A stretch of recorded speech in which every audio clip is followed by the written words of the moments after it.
Si vous voulez avoir un haut du corps qui est véritablement fort, si vous voulez avoir des bras, des avant-bras et des poignets forts, si vous voulez gagner en force et en souplesse, et bien avoir un false grip, c'est vraiment quelque chose qui est fondamental. Non seulement ça va nous permettre de réussir des mouvements comme le muscle up, mais ça va toujours nous permettre de faire cette transition du bas vers le haut qui est primordial lorsqu'on va faire du travail avec les anneaux. Et vous savez maintenant que les anneaux est le meilleur agrès que vous pouvez utiliser pour réellement créer un haut du corps qui est très fort. Et en plus, c'est aussi très intéressant par exemple dans d'autres pratiques, comme par exemple le parcours, savoir passer d'une position où on est en bas du mur à une position qui est au-dessus du mur. De manière générale, c'est un pattern qui est fondamental et le false grip nous permet justement d'avoir accès à cette force secrète entre guillemets et donc de faire beaucoup plus de choses avec notre corps. Raison pour laquelle dans cette vidéo, je vais proposer les différentes étapes et les différents exercices par lesquels vous devez passer pour là maintenant créer un false grip qui est véritablement fort et avoir des avant-bras et des poignets qui sont véritablement puissants pour faire ce genre d'exercice. Alors petite intro, moi c'est Clément de Mouvement Conscient. Sur ma chaîne, je vous explique comment réellement développer un corps qui est fort, souple, utile et que c'est véritablement bien bougé. Il n'y a pas de notion esthétique, on est vraiment là pour avoir un corps qui est utile et que sait faire des choses. Donc voilà, alors la première chose que vous devez apprendre lorsque vous voulez savoir faire un false grip, c'est d'être confortable dans la position même du false grip. Donc ce que vous devez faire, c'est simplement attraper les anneaux. Moi je vous conseille de vous mettre en position de supination, c'est-à-dire que vous allez avoir vos mains qui vont être devant vous et en agrippant donc les anneaux en position de supination, vous allez simplement glisser vers l'intérieur pour vous retrouver avec vos anneaux qui vont être au niveau du creux de votre poignet. Donc finalement, les anneaux vont créer une certaine diagonale au niveau de votre main pour ensuite se retrouver au niveau du creux de vos poignets. Donc ça, c'est vraiment la position de false grip. Et c'est vraiment une position que vous devez toujours garder en tête parce que souvent, des personnes, ça je le vois dans ma pratique de coaching, que souvent par exemple des personnes, mes clients vont avoir l'impression d'être dans une bonne position de false grip alors qu'ils ne le sont pas. Donc c'est vraiment quelque chose qu'on doit toujours garder en tête pour vraiment effectuer un travail de qualité. Une fois que vous maîtrisez cette position de false grip, maintenant ce qu'on pourra faire, c'est rajouter une notion plus dynamique. Donc moi ce que je vous conseille de faire, c'est faire des rows au niveau des anneaux et simplement commencer à faire des répétitions, avoir pas mal de volume. Là ce qu'on cherche, c'est pas avoir énormément d'intensité, on veut simplement accumuler suffisamment de volume pour que notre cerveau justement s'habitue à ce genre d'effort et qui développe la coordination et la force nécessaires pour rester dans cette position. Et ce qui est intéressant, c'est que ça nous permet de développer la force en false grip à la fois avec les bras pliés, mais également avec les bras tendus, ce qui généralement est beaucoup plus dur parce que là, on rajoute beaucoup plus de contraintes de souplesse, ce que la plupart des gens n'ont pas. Donc, commencez simplement par ça. En plus de ça, fort probablement, vous allez avoir besoin davantage de souplesse au niveau des poignets, notamment donc au niveau de la flexion, pour pouvoir être en false grip, notamment avec les bras qui sont tendus. Si vous ne pouvez pas le faire avec les bras tendus, ça va être dur pour vous de vraiment faire des transitions complètes, esthétiques, avec un bon contrôle moteur. Donc, si on est trop tendu ici en flexion du poignet, c'est parce que justement nos fléchisseurs sont pas assez forts généralement, également parce que nos extenseurs sont beaucoup trop tendus. Donc vous, ce que vous allez faire, c'est simplement un étirement traditionnel. Cela, c'est un étirement relativement passif. Donc ce que vous pouvez faire, c'est 3 à 5 séries de 30 à 60 secondes. Et c'est un exercice, de par sa faible intensité, même si vous allez sentir un grand étirement, vu que l'intensité est faible, on peut accumuler davantage de volume ou de fréquence et donc faire cet étirement plein de fois dans la semaine, voire même de temps en temps plusieurs fois par jour, et ce tous les jours, pour vraiment débloquer des poignets qui sont beaucoup plus souples. Donc une fois que vous maîtrisez le pattern grâce aux roses, une fois que vous avez la souplesse nécessaire, maintenant on peut faire du travail très spécifique en termes de false grip. Donc premièrement, ce que vous allez faire, c'est du travail isométrique en position de false grip avec les bras qui vont être pliés.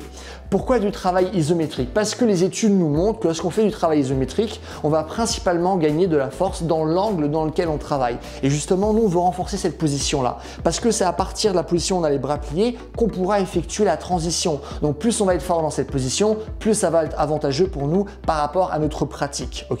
Donc nous, ce qu'on va faire, c'est donc être en position avec les bras pliés. On ramène les anneaux au niveau de nos pectoraux et on va bien ramener nos coudes en arrière et vraiment avoir une flexion maximale au niveau du coude et vraiment bien les ramener en arrière pour également bien mobiliser notre dos. Et dans cette position-là, on va essayer d'accumuler le plus de temps possible. Là aussi, vous pouvez faire 3 à 5 séries de 5 secondes minimum d'isométrie à beaucoup plus. Je ne pense pas que ce soit intéressant d'aller au-delà de 30 secondes pour ce genre de travail là. Et si vous avez des problèmes pour rester simplement 5 secondes dans cette position, n'hésitez pas à utiliser un élastique ou à mettre vos pieds par terre pour simplement essayer de compenser votre manque de force au niveau de vos bras. Ok, donc ça c'est le premier mouvement.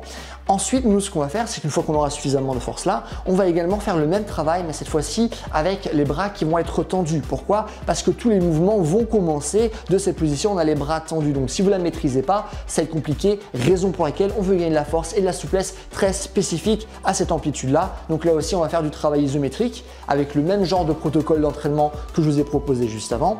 Et là, si vous n'arrivez pas à avoir les bras qui sont complètement tendus, ce n'est pas grave, ça va venir au fur et à mesure de votre progression. Donc essayez de tendre vos bras au maximum et au fur et à mesure des séances, appliquez une surcharge progressive en tendant de plus en plus vos bras. Ok, donc ça c'est la position, les deux positions de base qu'on veut renforcer. Une fois que ces deux positions sont renforcées, maintenant ce qu'on peut faire, c'est simplement passer de la position bras tendu à la position bras pliés et faire des répétitions dynamiques de cette manière-là. Donc là, ce qu'on va faire, c'est simplement donc des tractions en false grip. Et une fois que vous maîtrisez la traction en false grip, eh ben, ça va changer énormément de choses et vous allez être vraiment à ça près d'avoir votre muscle up par la suite, par exemple. Donc, vous allez simplement faire donc des tractions, là aussi 3 à 5 séries. Vous pouvez commencer avec juste quelques répétitions au début et imaginons genre juste 2 ou 3 et monter jusqu'à 5-6 répétitions, c'est amplement suffisant. Si vous savez faire 5-6 répétitions de traction en false grip, eh ben vous avez clairement la force nécessaire par la suite pour faire la transition, le muscle up. Après, il faudra juste faire du travail très spécifique à la transition et c'est bon, pas besoin d'aller au-delà. Le muscle up, c'est une compétence spécifique. C'est pas maintenant parce que vous savez faire beaucoup de traction, beaucoup de dips que vous allez par exemple savoir mieux faire le muscle up. Non, c'est très spécifique. Ce qui rend le muscle up spécifique, c'est la transition. Donc, il faut la travailler de manière spécifique.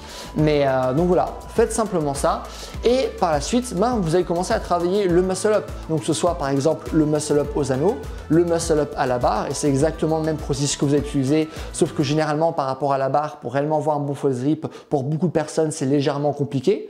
De le faire simplement en mouvement balancier, c'est généralement plus facile pour les gens, mais vraiment de le faire en force et en souplesse, c'est généralement plus dur. Donc c'est pour ça que c'est peut-être bien de commencer par les anneaux, faire du travail à la barre par la suite et c'est vraiment d'appliquer, de transférer ces compétences dans plein d'autres domaines comme par exemple le muscle up au niveau d'un mur, simplement rester en false grip et monter parce que c'est ça qui vous permettra d'avoir un false grip qui est vraiment bien maîtrisé et surtout que vous pourrez utiliser dans plein de domaines différents parce que c'est ça qui nous intéresse, avoir un corps fort qui sait agir à plein de situations. Donc si on est juste bon dans une situation, et ben c'est pas intéressant. Donc on veut vraiment transférer cette compétence et à force de la transférer, ça va nous permettre de l'intégrer davantage et donc d'être plus fort, plus coordonné, plus souple et c'est comme ça vraiment que vous allez développer un bon false grip, c'est tout ce que vous devez savoir. Ben voilà, si vous avez des questions, n'hésitez pas à les mettre dans les commentaires, je réponds à tout le monde. Si vous voulez voir davantage de vidéos de ce genre, n'hésitez pas à vous abonner. Et dernièrement, si vous avez un programme qui parle justement de ce genre de choses, qui vous explique comment réussir votre muscle up, comment développer votre force, votre souplesse, votre endurance, votre vitesse, votre coordination, avec des programmes d'entraînement que vous pouvez suivre sur plusieurs années, avec des conférences régulières, vous pouvez me poser des questions et un programme qui est mis à jour vraiment tous les années pour que vous ayez vraiment un programme qui soit excessivement complet, qui mêle théorie et pratique. N'hésitez pas à aller sur mon site, premier lien dans l'inscription. Et c'est tout, c'est une journée. Bye!